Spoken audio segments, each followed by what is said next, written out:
ନମସ୍କାର ବନ୍ଧୁମାନେ। ଆଜି ଆମେ ନେଇ ଆସିଛୁ କଲେଜ ଦିନର ମସ୍ତି ଓ ଦୁଷ୍ଟାମିର କାହାଣୀ। କଲେଜ ଟୋକା ସାଙ୍ଗମାନଙ୍କ ସହ ଫନ୍ ଓ ଛୋଟ ଛୋଟ ପାଗଳପନ୍ଥୀକୁ ଏହି କବିତାରେ ଦେଖିବେ। ଚାଲନ୍ତୁ ସେହି କଲେଜ ଦିନକୁ ଆଉ ଥରେ ମନେ ପକାଇବା।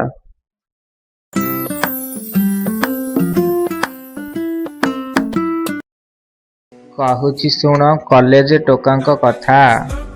ବାଇକ୍ ଚଢ଼ିବାରେ ସରେ ତାଙ୍କର 24 ଘଣ୍ଟା। କହୁଛି ଶୁଣ କଲେଜ ଟୋକାଙ୍କ କଥା। ଝିଅମାନେ ତାଙ୍କ ପାଇଁ ବିଦ୍ୟାସାଗର, ପାଇବାକୁ ତାଙ୍କୁ ନିତି ଜାଳନ୍ତି ଜାଗର। ଭାରି ଏକାଗ୍ରତା ତାଙ୍କରି ପ୍ରେମେ, 5 ଜଣଙ୍କୁ ପ୍ରପୋଜ କରନ୍ତି ଗୋଟିଏ ଦିନେ। ଭାରି ଏକାଗ୍ରତା ତାଙ୍କରି ପ୍ରେମେ। ସିଧା ସାଧା ଯେତେ ଗାଉଁଲି ଟୋକା, ଅଧା ଅଧା ତାଙ୍କ ପ୍ରେମ ଗପଟା। ନଟି ନଟି ଟୋକାଙ୍କ ଡିମାଣ୍ଡ ବେଶୀ, ଗାର୍ଲଫ୍ରେଣ୍ଡ ତାଙ୍କ ପାଖେ ହୁଅନ୍ତି ନେଶୀ। ନଟି ନଟି ଟୋକାଙ୍କ ଡିମାଣ୍ଡ ବେଶୀ। ଅଛନ୍ତି କେତେକ ସ୍ମାର୍ଟ ବୟ, ଝିଅଙ୍କୁ ଦେଖିଲେ ଖାଲି ହାଲୋ ହାୟ।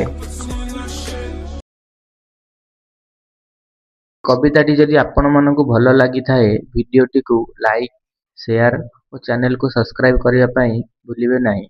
ଏହିଭଳି ଆହୁରି ସୁନ୍ଦର ସୁନ୍ଦର କବିତା ପାଇଁ ଆମ ସହ ଯୋଡ଼ି ହୋଇ ରୁହନ୍ତୁ। ଧନ୍ୟବାଦ।